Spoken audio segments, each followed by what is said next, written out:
Welcome to Looking at Lucasfilm, the podcast with a different perspective on the world of Star Wars, Indiana Jones, and all of the other entities that George Lucas, Kathleen Kennedy, and the rest of the team at Lucasfilm have dreamed up over the past 40 years.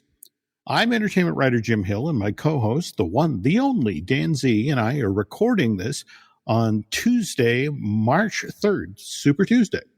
A lot of news has broken, Dan, since we last recorded a new podcast. In fact, we were just pre-gaming a moment ago, and you were saying you're still kind of bummed about what happened with Steven Spielberg.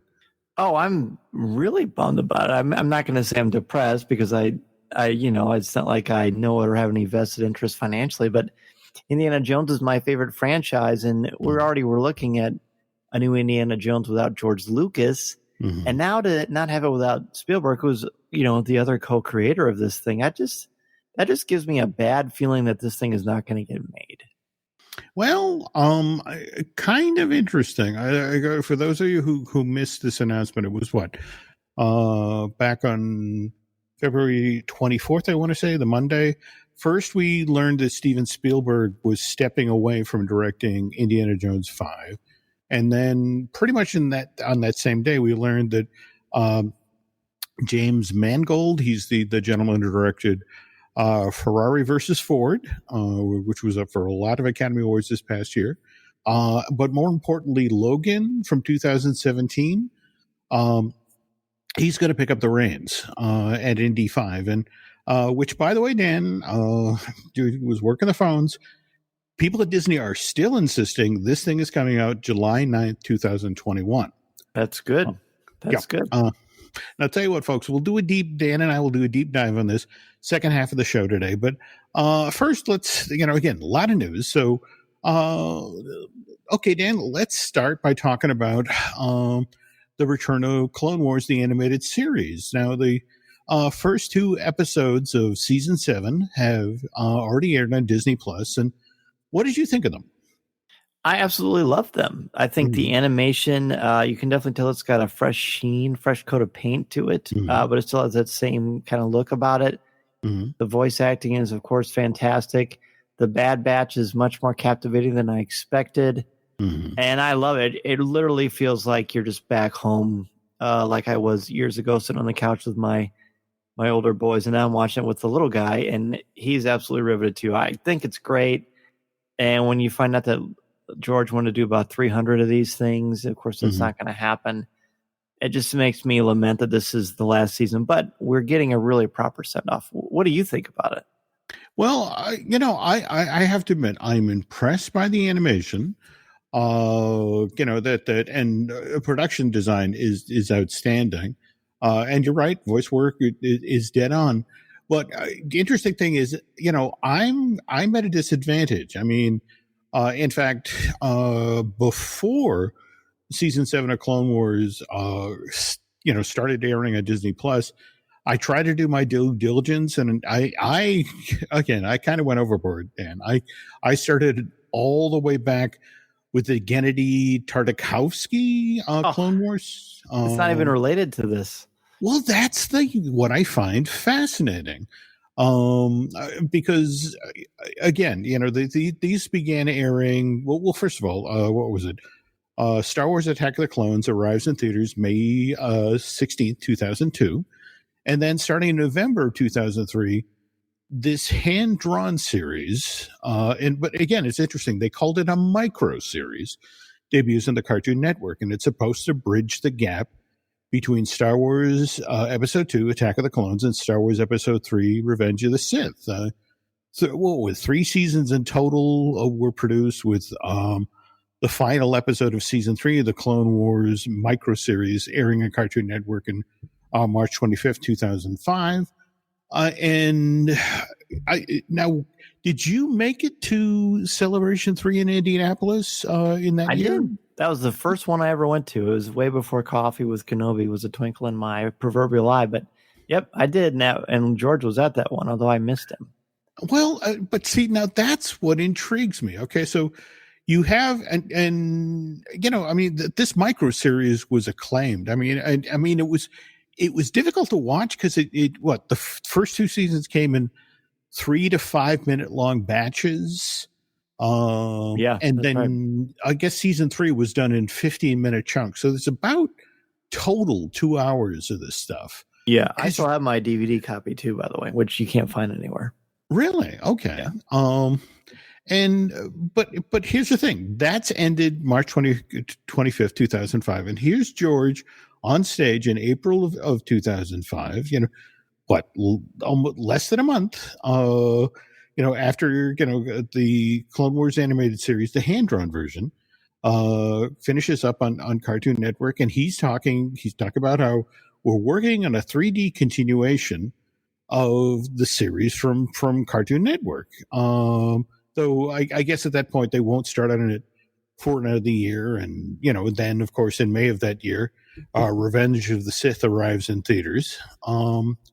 But, I guess in July of 2005, Steve Sansweet is out there talking about the key difference between this new animated series that Lucasfilm Television is doing. It's not going to be 3 to 5 minutes long or 15 minutes long. It's episodes that are 30 minutes long. And the style is going to, I love this story. When they were looking for a style for the 3D animation, they of course wanted to build on, some of the design work that Gennady had done. But it turns out that George was a huge fan of, do you remember the Thunderbird show, Dan? Yes, I think it's a little creepy. Yeah. Well, it turns out George was a fan. He particularly loved those wooden puppets. And so that's why, at least for the first couple of seasons of Star Wars Clone Wars, the CG version, they were this weird marriage between, say, Gennady's hand-drawn stylization of Obi-Wan and Anakin and the like, but also puppets. So, again, that's why it looks like the way it does. But George lifts the veil on the series in March of 2007. He talks about, you mentioned 300 episodes. Initially, he's talking about, over 100 episodes of the show have been planned. And at that point, Boba Fett, the first time they hinted at Boba Fett make an appearance on the show. But George was particularly excited about Ahsoka Tano, a new character that had been created for that series. Ahsoka Tano is, one of the best things to happen to Star Wars. Well, but here's what I find fascinating. After having watched the Gennady Tartakovsky, again, hand-drawn version, there's a character called, see if I'm pronouncing it right, Shaak Ti. Shaak Ti, that's right. Mm-hmm. So she's the first female Jedi, and she appears to be from the same planet or species of Ahsoka Tano. Is she the same species as Ahsoka, Shaak Ti? Let me think about that. I got to think about that. But there was a female Jedi in the Phantom Menace, so there's others before her. Okay. Well, but again, she's this really kick-ass character, and likewise, I guess, and Asajj Ventress. Asajj Ventress. Yep. Okay. She's also introduced in the show, and the Dark Sister? How do they describe her? She starts out being Count Dooku's assassin, and then throughout the course of the series, eventually Dooku turns on her at the request of Palpatine because he doesn't want them to try to, take him out. And so then she recruits. It's a long story, but then she's a Night Sister. That's what she is. She ends up becoming a bounty hunter, and then she ends up becoming good too. Oh, interesting. She's great. Well, and likewise, Padme has a couple of story arcs and that sort of thing. And it's interesting that there is female representation in the Gennady Tartakovsky version of Clone Wars, but it seems like George decided there needed to be more, which is, I think, where Ahsoka Tano came in. And obviously, Ahsoka Tano becomes a huge, huge part of the Clone Wars animated series. So, just to bring this full circle. So again, I'm doing all of this prep work. So but then, season 7 starts. And Drew was telling me that he had previously seen these episodes in animatic form. I guess they were called the Lost shows. Yeah, the Lost episodes. They were on StarWars.com for years, all the way back to Celebration Anaheim in 2015. Yeah, there's animatics for them. So you got to see those as well. So that's got to be kind of intriguing to have seen them in that rough form, and now to see them, in full animation and polished and with great color and that sort of thing. It's stunning, and they would have looked different if they were made originally, and that was done 10 years ago, or not 10 years ago, but when they made them back in 2007. They just look so much better. But yeah, it's a similar idea, similar story. I think they re-recorded the voice work for it, though. Okay. If I have one quibble, okay, and again, minor quibble, I think about this. When The Mandalorian started on Disney Plus, somebody who walked in the door who didn't know a whole lot about Star Wars could still get the story, could still enjoy the story, could get involved in these characters. Again, and I think that's one of the reasons why it became, this pop culture phenomena. People, it became appointment viewing. On the other hand, Clone Wars, the fact that these, we're still, people are walking through the door, and it's now episode 7, and you have, and don't get me wrong, I know of Rex. In fact, that's what's kind of interesting, to meet the younger Rex after getting to know him through Star Wars Rebels. Right.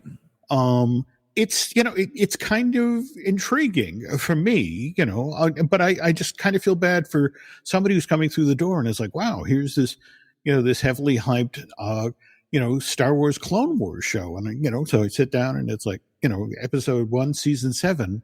And, you're kind of dropped in the deep end narratively. And yes, again, yes and no, though, really.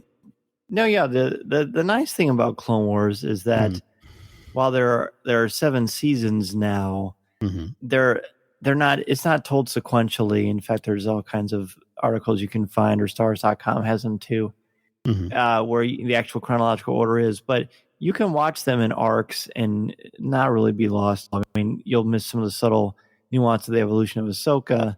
And her relationship with Anakin, different things that Rex encounters, but for the most part, you really don't need much catch up. As long as you've seen episode 2, you're pretty much ready for Clone Wars, no matter where you fall. Okay. It's kind of fresh. It's very much like a mythology, like the old Greek mythology. You don't have to know all of them to kind of get the point. That's an excellent analogy. I will say this much, that quibble aside, I really am waiting to see episode 3 and to see where this goes. And speaking of waiting and looking at something genuinely intriguing, let's talk about Star Wars: The High Republic. Yes. Now, how long have you known about Project Luminous? Because they supposedly did some talking about this at Star Wars Celebration. Yeah, it was announced in April of 2019 at New York Comic Con. Does that sound right? Yeah, I don't know if it was Comic Con, but it's been around. We've been known about it for almost a year. That teased it out, and then I was invited to go to the Disney Studios for the big unveiling, but I had other prior engagement. I did a huge series of education interviews and podcasts for a place called IdeaCon in Chicago. So that kept me pretty busy. But I'm glad you're bringing this up because I think it's pretty rich. Well, and for those of you who haven't heard the announcement, okay, so Star Wars: The High Republic is an ambitious multimedia project where noted authors such as Kavan Scott, Claudia Gray, Charles Soule, Daniel Jose Elder, and Justine Ireland have been invited to write books, comic books, I want to say games, And it's only publishing. Publishing. Okay. But again, the conceit of this is that it's a series of interconnected stories set 200 years before the Phantom Menace, when the Jedi were at the height of their power. Did you get to take a look at the trailer with a lot of the concept art that they're looking to do, or? Oh yes. I watched it like I was analyzing the Kennedy assassination. I definitely watched it with a great detail. Okay. Yes. And I have to admit, I love the tease line, to the effect of what scares the Jedi. Yes, and the Nile is how it's pronounced. The villains. Yeah, and so yes, and they're described as basically space Vikings. Is that correct? Yeah, like a Sid Vicious in space is how they describe it. Mm-hmm. Yeah, okay. And I actually have an interesting theory about this whole thing too, because the thing that motivated them, they met in Skywalker Ranch in the summer of 2018, and there's this, the video as you mentioned, beautifully sort of plays that out. But nihilism is a belief in nothing. So there you go. All right. I was wondering if that was the jumping off point for that name. That's my theory. That's just my belief, but just using etymology. But, if the Jedi had this full belief in the Force, which, connects all living things together, and nihilism is the opposite, where you believe in nothing and there is no purpose or intent to anything. So that would scare the Jedi the most, someone who believes in nothing, because it's the opposite of what the Jedi believe. I think it's pretty cool. Plus, nihilism is also absence of light, and Project Luminous is clearly about light. So it's adding up pretty well. You have done your homework. See, this is why I enjoy doing this podcast with you. Thank you. You tease these things out, these threads. Okay, so again, Drew Taylor could never do something like that. Now, again, to be clear here, they kept hammering the point that they're trying for cohesive storytelling. So the books will support the comics and the like. And again, with the idea of everything comes together to tell a story about a previously untold age in Star Wars canon. But the interesting thing is they've been kind of hiding in plain sight, because I guess, what is it? The very first time High Republic had mentioned was there was a April 2019 audio drama, Dooku Jedi Lost, which Kevin Scott wrote. Oh, really? Yeah, that's great. Oh. It's fantastic. So it's basically Dooku's origin. Okay, now I have to chase that down. And the narrators, I guess, were just recently mentioned in The Lost Tales Part 1, which is a Star Wars adventure published by IDW Publishing, but that was as recently as January 29th of this year. Okay, don't get me wrong, I'm really looking forward to this. And forgive me if I'm bringing up something sensitive here, though. I can't help but think, when something like the High Republic comes along, about the expanded universe.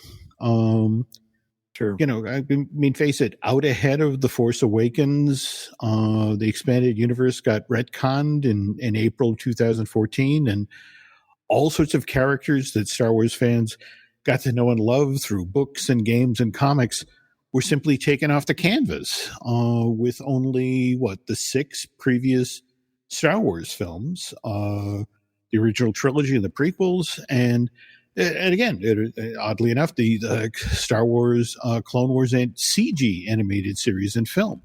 Right. Those were only those were considered canon, which makes sense because George worked on Clone Wars up until season 7.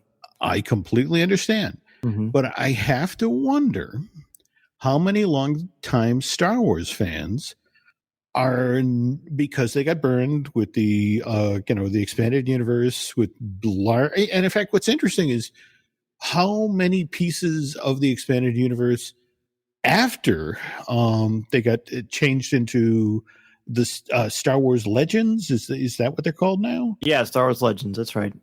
But it's interesting to see how individual characters that were declared Star Wars Legends then got sort of folded back into the canon, as people were working on films and stories, and it's like, oh, wait a minute, Sure. what about that chunk? Let's bring that back. Dave is mined the Legends line quite a bit, Dave Filoni. Mm-hmm. And what I like, and when this actually happened, Steve Sansweet was on, and he went on record, at least on Coffee with Kenobi, and said, the expanding universe is not canon. It was never canon. It was always an extension. That's why it's the expanded universe. So it didn't wipe them out. I mean, they certainly aren't in the modern canon, at least the way that they used to be. But they still exist, and anyone can go to your library or go to a bookstore and still find those books. So it's there. I always told people, think of, if you know your Arthurian lore in legend, and similar to Greek mythology, there are a lot of different versions of the Arthurian legend. Mort Arthur is by Sir Thomas Malory, is the most famous, but there are a lot of different versions of the Knights of the Round Table. So that's just kind of what this is like too, and they would just pop up in different things. So again, Dave and Lucasfilm, they mine the Legends line for things and pull them in. So yeah, it's hard not to think of the High Republic and just sort of, the old Star Wars video games of the Old Republic and things like that. So it will be fun to see if there's any kind of cross-pollination. Well, it's interesting you use that word, because when I was talking with friends at Disney this week, the interesting thing, the way the studio considers Star Wars: The High Republic is in much the same way that, say, the comic books that Marvel Entertainment publishes often create the characters and storylines that are then used for the films, the interconnecting films that Marvel Studios makes. And, as far as Walt Disney Studios is concerned, Star Wars: The High Republic is basically the incubator for, possible theatrical films, possible limited series for Disney Plus. So they're really excited about it. And, in fact, I guess the initial wave of books and comic books arrives this fall. Yeah. Okay. Yeah. They all, the dates, August is when the first novel comes out by Charles Soule. And that's going to be, they're going to basically once a month things are coming out. Okay. Well, okay. I got to expand my reading list. Okay. All right. Well, again, we were just talking about limited series for Disney Plus, which of course brings to mind The Mandalorian. I have to ask, last week, as Toy Fair was going on at the Javits Center, did you see any of the coverage of the child Baby Yoda toys? Oh yeah, and that's something else I was invited to, but I can't clone myself, so I didn't make it out to New York. But yeah, there was some great looking stuff. Did you see there is a Baby Yoda Chia pet? All your dreams have come true. Or hopefully Nancy won't listen. You could get it for maybe Christmas or something. Wow, I just. As a bald guy, I always envied the Chia pets. So, yeah, maybe I'll be borrowing that miracle seed. Did you have a particular favorite? I mean, I know a lot of people were excited, I guess, by the kind of animatronic Yoda. Yeah, that thing is pretty cool. I do like the one quite a bit. I just think it's fascinating that there's so many items out there. The one I got was the sideshow one. That's the 1/1 scale one. I ordered that one, although that was revealed maybe a little bit before Toy Fair. But what about you?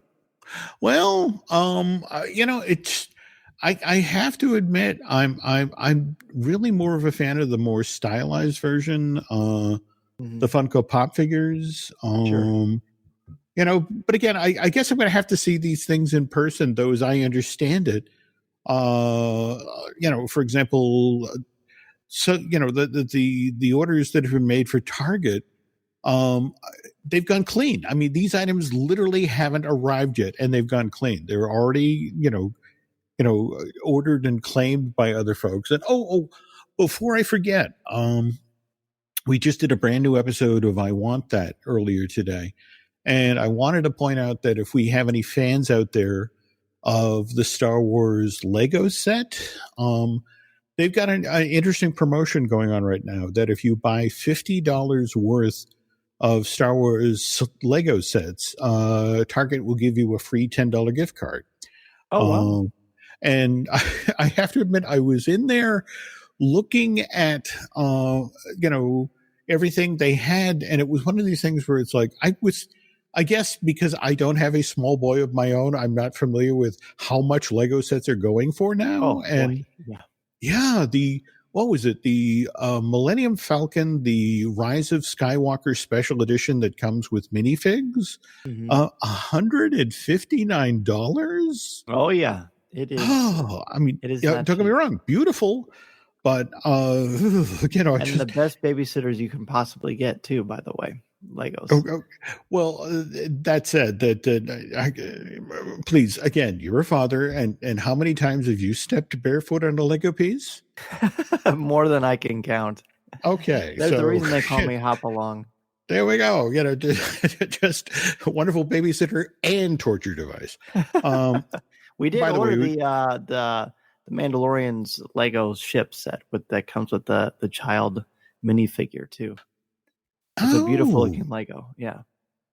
Okay, didn't see that, but I would imagine again that's also gone clean. It's slick. Now, yeah. Okay, now typically, if Toy Fair had gone the way Toy Fair usually went, this year during the 2020 event, there would have been reps of Disney and Lucasfilm walking around to would-be licensees, showing them storyboards and concept art from Indiana Jones 5. So they could then, get some company to pay top dollar for the right to produce toys, based on that upcoming Steven Spielberg film. But of course, now Steven Spielberg isn't directing Indiana Jones 5. James Mangold is. And how that came to happen, I'll explain in a moment. Breathe deep. Imagine your legs more limber in Duluth Trading Double Flex Denim. Envision euphorically squatting for that can of suds, bending for your toolbox in a state of bliss, lunging for your laser level on a whole new level. Relax and allow the flex to fill you with ability. Find your inner flex in Double Flex Denim only at Duluth Trading. This podcast is brought to you by Carvana. Carvana lets you buy your next car on your terms. Explore a massive inventory online, filter for what matters, and find your perfect match. Then choose delivery to your home or pick it up at one of Carvana's iconic car vending machines. Every car also comes with a 7-day money-back guarantee, so you can make sure it's the right fit. Buy your car on Carvana. Delivery or pickup fees may apply. Limitations and exclusions may apply. See our 7-day return policy at Carvana.com. Carvana. And all right. So again, Dan, you saw as the news on this began to break, right back on February 24th, Steven steps away, James Mangold comes in. Is that official now, or are they still trying to work that out? No, it's official, though. I do take some solace in the fact that Spielberg has announced he is staying on as a very hands-on producer. So he will be involved, and more to the point, he was very much involved in selecting James Mangold as as his successor, for a reason we'll get to in a minute. But again, to sort of explain, how this happened, the way it happened, we have to go back to October 3rd, 2012, which of course is when Disney acquires Lucasfilm for $4 billion. Interesting thing, though, Dan, is that deal got Disney some, but not all of the rights to the Indiana Jones film franchise. Now, I think we talked about this previously, how back in November of 1979, Michael Eisner, when he was president of Paramount, he's the one who brokered the deal between that studio, Steven Spielberg and George Lucas, which would then finally allow for production of Raiders of the Lost Ark, and the language of that deal allowed for 4 sequels. So And this deal was really unprecedented in Hollywood history. It called for Paramount to split Raiders receipts with George Lucas and Steven Spielberg. It was a 60-40 split with 60% going to the studio. Now, mind you, that was only till Raiders broke even or recovered all of its production costs. At that point, then Paramount, Steven, and George all split Raiders of the Lost Ark's profits equally. But here's the thing: if you go back and read that original press release that the Walt Disney Company issued when it was acquiring Lucasfilm, it mentions new Star Wars films, with Episode 7 being targeted for release in 2015. But literally, you can go from top to bottom of the press release. Yeah. There's absolutely no mention of Indiana Jones. I remember that very well. Yeah. But again, that was because Disney had to then, before they could discuss any future films in that franchise, Disney had to open up a negotiation with Paramount. And it took the better part of 14 months to finally close this deal. But December 6, 2013, they came to an accord. Basically, Disney got the distribution and marketing rights to future Indiana Jones films, whereas Paramount held on to the original 4 films. Paramount would have financial participation should there be any more Indiana Jones films made. They'd get their cut. But beyond that, now Disney finally has the rights to make a 50 Indiana Jones film. But what would that film be about? Now, again, you've been covering Lucasfilm for a long time, so you must remember when Indiana Jones and Kingdom of the Crystal Skull came out in 2008. Oh, yeah.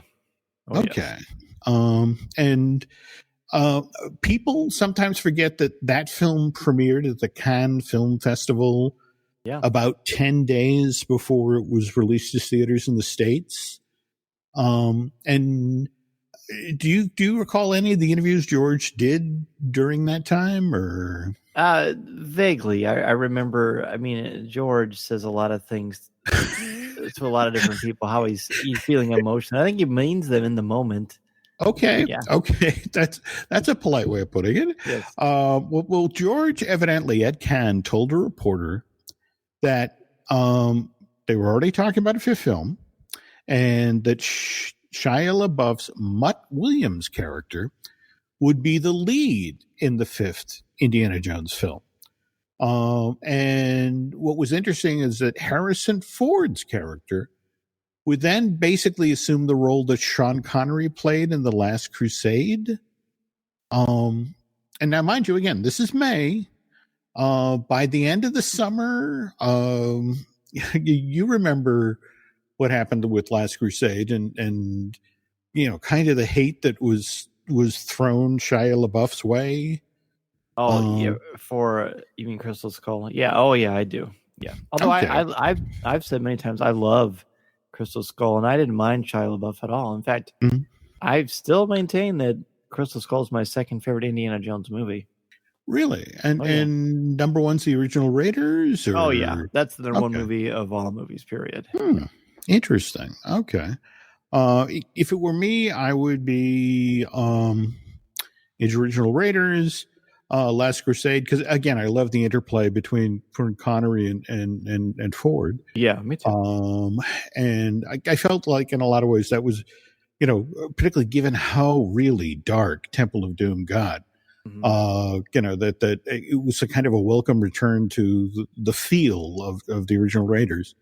Right. But yeah, I've honestly never thought beyond that point whether if I had to choose between Temple of Doom and Kingdom of the Crystal Skull. Yeah, I guess I'd go with that would be number 3. But Crystal Skull is nice because the Connery and Shia LaBeouf, or not Ford and Shia LaBeouf, take on the Connery and Ford roles, but it's reversed where Indy has these great reveals where he realizes that this is his son, and he completely changes his philosophy of what kind of advice he gives the kid, which I think is pretty funny as a parent.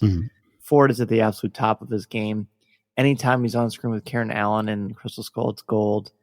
And then I think the last 20 minutes when they're in the jungle up until about the end is a little off. But then the very ending with in the wedding is just beautiful. Oh no.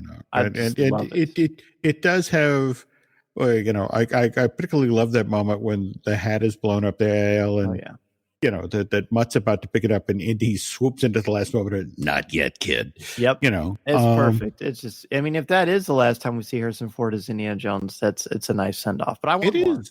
It is. Now, okay. Just to pick up, it's August of 2008. George has realized that Mutt is kind of unpopular. So he reverts to the idea of having Indy 5 built around Harrison Ford. Spielberg is at this point very open to directing an Indiana Jones 5, but with the understanding that they come up with a strong story idea. And George and Steve are still kind of smarting. I think we've gotten into this on a previous show, how because Steven had directed Close Encounters of a Third Kind and E.T., he really wasn't all that excited about, that it had a flying saucer, that was featured prominently in Kingdom of the Crystal Skull. He's like, can we not do that? Whereas George really, really, really wanted, a flying saucer. In fact, the first attempt at a fourth Indiana Jones film with the script Indiana Jones and the Saucer Man. I got to get you a copy of that to read at some point, Dan. You'd find that fascinating. Sure. Anyway, so Lucas noodles on ideas for a fifth film through much of 2009 to 2010, and you just mentioned Karen Allen. March of 2011, Karen Allen is being interviewed, and she says, someone asked, well, what's going on with Indy 5? And she says, well, Spielberg, Lucas, and Ford have finally found a story that they all like. Big step forward, and they're all working on it. On the other hand, July of 2012, Frank Marshall comes along and throws cold water on all of this because he tells a reporter that Lucasfilm is yet to hire a writer to work on the script for Indy 5. And, he says, look, I don't know if Indy 5 is definitely not happening, but without a writer assigned to develop the film's screenplay, he's very doubtful that a brand new Indiana Jones is going to go into production anytime soon. And I have to wonder, given that just 3 months later, George is selling or signing over Lucasfilm to Disney. I gotta wonder. He was in the loop, that was coming. Right, I mean, right. Kathleen's his wife, right? That's true. But it's in the vault. He must have signed an NDA. Oh, there you go. Yeah. Those niggling little NDAs. All right. All right. Anyway, okay. As the deal is closing, Disney studio chief Alan Horn warns entertainment reporters, who are covering the story that, look, and again, we're talking about the deal in December of 2013 at this point with Paramount. Alan's warning, entertainment reporters like, look, we're concentrating all of our efforts right now on launching a brand new Star Wars trilogy, which means that it's going to be at least 2 and 3 years before, Disney gets around to producing a new Indiana Jones film.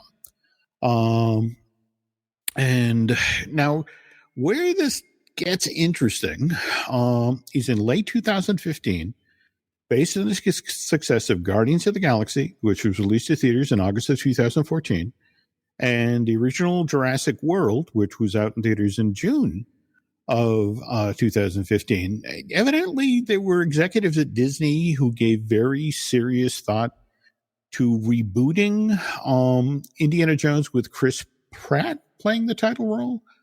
How do you feel about that, Dan? I was actually championing that. I thought it would have been great. He had the right kind of demeanor and smarminess, and he had that look. I would have been very okay with it. Okay.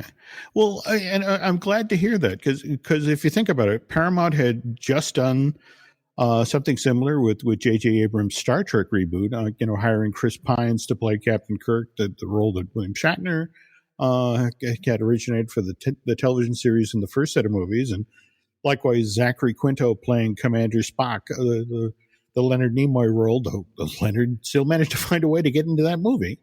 And that did so well when it was released to theaters in May of 2009. We got 2 sequels. What is it? Star Trek Into Darkness, May of 2013, and Star Trek Beyond, out in theaters in July of 2016. And as recently as this week, they're evidently talking about making a 4th Star Trek film with Pine and Quinto returning as Kirk and Spock.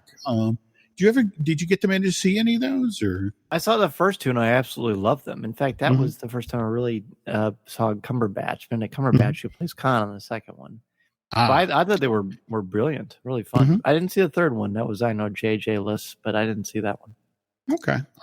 Good. Again, it shows up on cable, so if you got 2 hours at some point, grab it.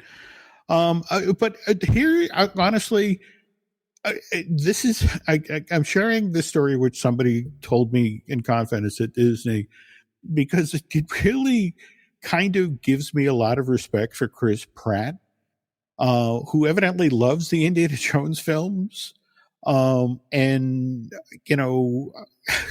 I guess reached out to the Disney executives who were floating the idea of him coming in to play Indy. And it's just sort of like, I loved these films as a kid, and I don't want to be the one to tank them, and I just saw what happened with Shia LaBeouf and how people seem to get really angry at any actor who seems to be taking, the Indiana Jones jobs away from Harrison Ford. So maybe withdraw my name.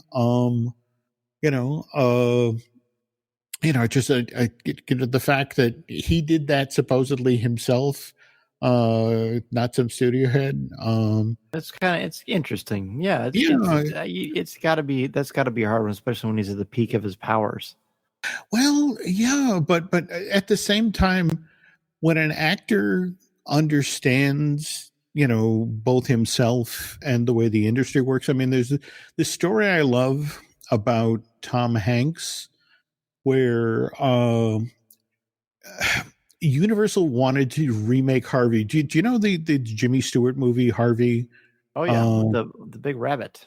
There you go. Okay, and so Universal wanted to remake it, and they brought it to Spielberg, and he's like, "Oh, I know the perfect guy. We have to go with Tom Hanks."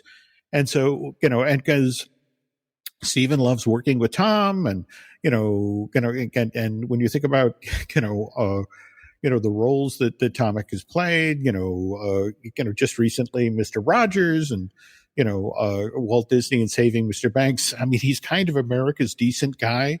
Yeah. And so he'd be perfect for Elwood P. Dowd. And so they go to Tom Hanks, and he's like, no, I love Jimmy Stewart's performance. I couldn't ever do better than that. And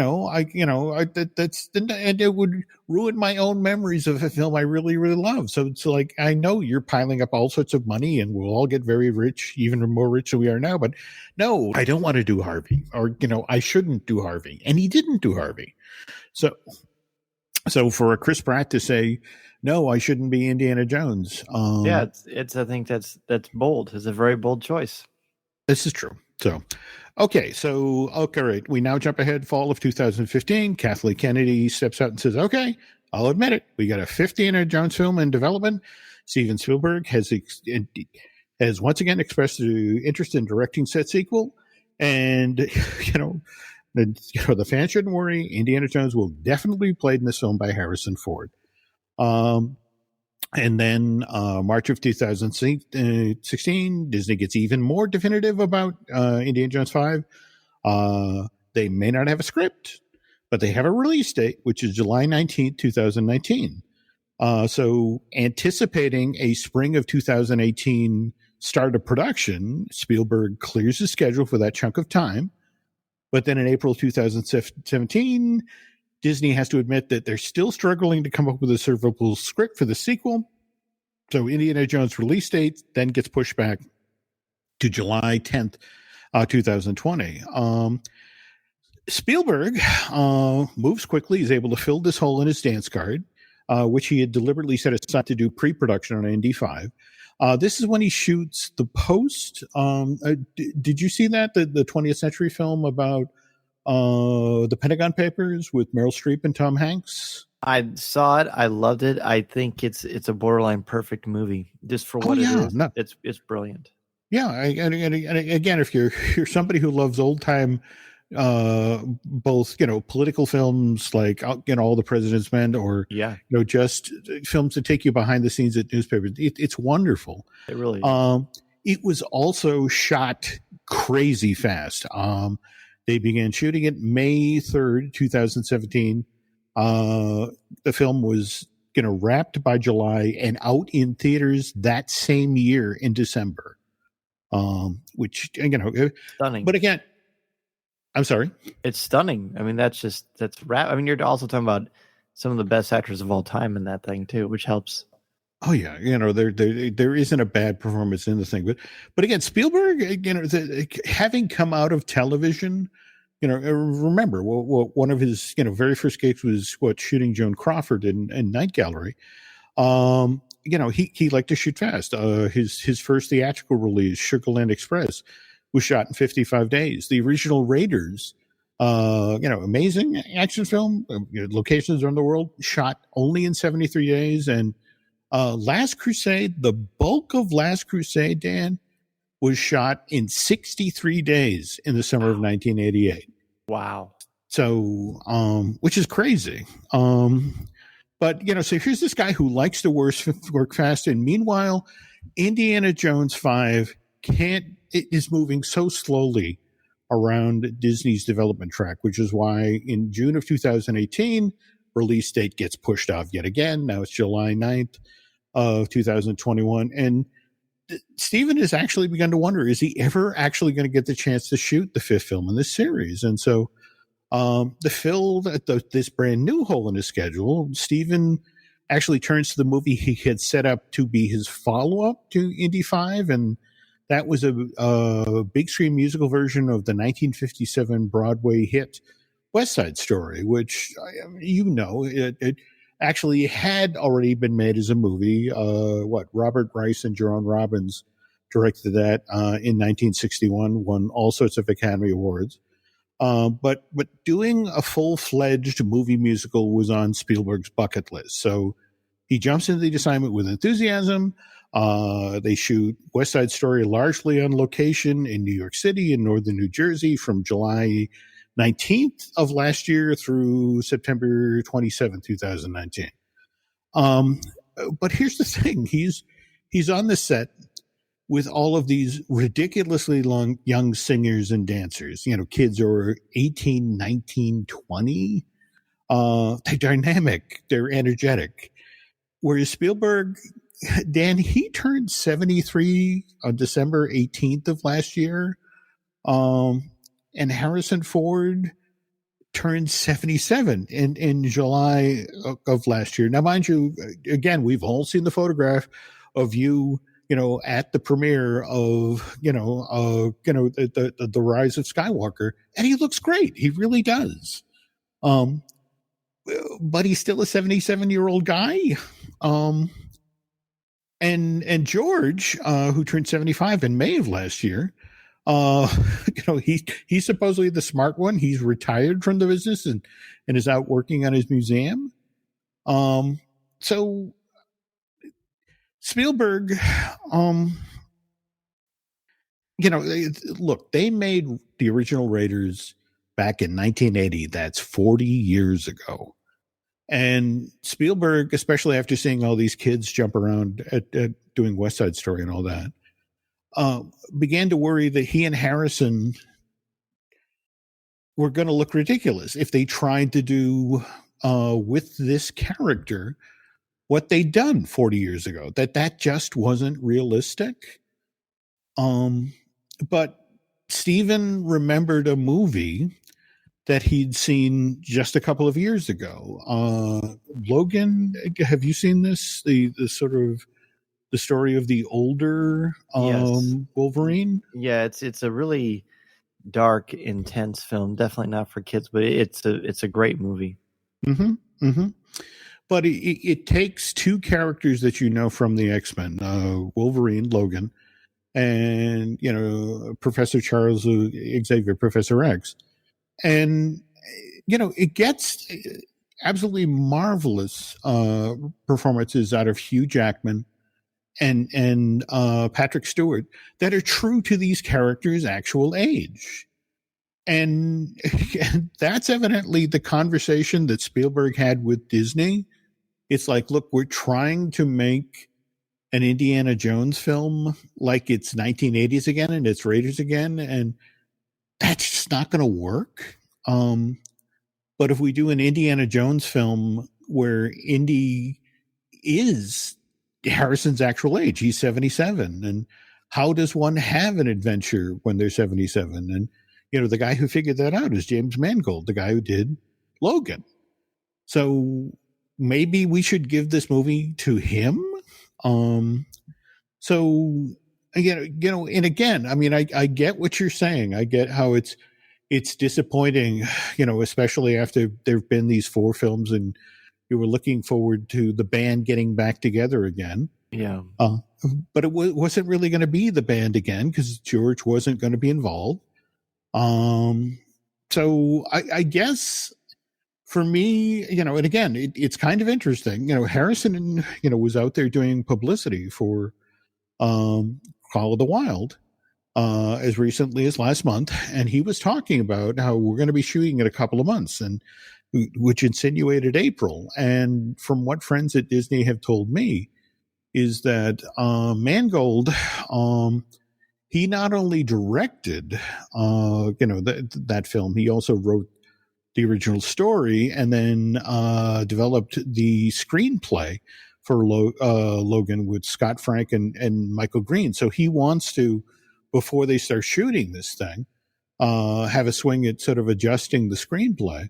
So it looks more like now Indy 5 is going to go before the cameras this summer rather than this spring. So as long as they get it made sooner rather than later. Yeah. I mean, again, so okay. Long story short, folks, Dan and I will try to keep you up to date as we hear more about this project. So will you be discussing Indy 5 over at Coffee with Kenobi, or? Well, we did talk about it on our Patreon show, CWK Pour Over. We did a show where we talked about that and Project Luminous. Mm-hmm. But the main show will probably we'll stick to the Star Wars thing. We'll leave the Indiana Jones talk to looking at Lucasfilm with the two of us, and then Ed Dulles does great the Indy Cast, which is the best Indiana Jones podcast out there. Cool. Now, up to anything special over at Coffee Kenobi, because we usually have such great guests. Well, thank you. We just had 2 weeks ago. We had James Arnold Taylor, voice of Obi-Wan Kenobi. We did a deep dive with him about just sort of the history of the project and his career, and he's just a great, generous guy anyway, so he's always fun to talk to. Mm-hmm. And then we've reviewed the first couple episodes. We try to put those out pretty punctually, and then we also did a big deep dive on Project Luminous as well. Very cool. Okay, well, at the Jim Hill Media Podcast Network, I mean, that's we've managed to work The Mandalorian into a lot of shows. I think we've talked about it over at Disney Dish with Len Testa, and I know Drew and I have talked about it on Fine Tuning. I think Michelle, just today when we were recording I Want That, we were talking a little bit about Toy Fair and the Baby Yoda stuff that showed up there. Excuse me, the child. I got to remember to say that child. Geez, I don't know. I think we have talked about it on Marvelous Disney with Aaron Adams, because we do a lot of talk about the limited series that Disney Plus is doing. One show we haven't talked Star Wars stuff about lately is Universal Joint with Dustin Fuse. But who knows? That could change anytime. Tell you what, folks, by the way, if you could do Dan and I a favor, if you could head over to iTunes and not only rate Looking at Lucasfilm, but also Coffee with Kenobi, that helps get us extra ears and eyeballs. And if you like what you're listening to tonight, if you could subscribe over at Bandcamp, that would be very helpful. What about social media for Coffee with Kenobi? I know you're all over Twitter. In fact, I love so much of the stuff you post over there on Twitter. Well, thank you. Yeah, Coffee with Kenobi on Twitter, on Facebook, on Instagram, on Pinterest. You can chat with me personally at Mr. Zehr, MRZEHR on Twitter as well. Okay, well, Jim Hill Media, we do Twitter and Instagram, and over at Facebook, we are Jim Hill Media News. I don't know why, but that's it. But it's a good place to go. I don't know. Nancy made the decision. I trust Nancy. We'll go with that.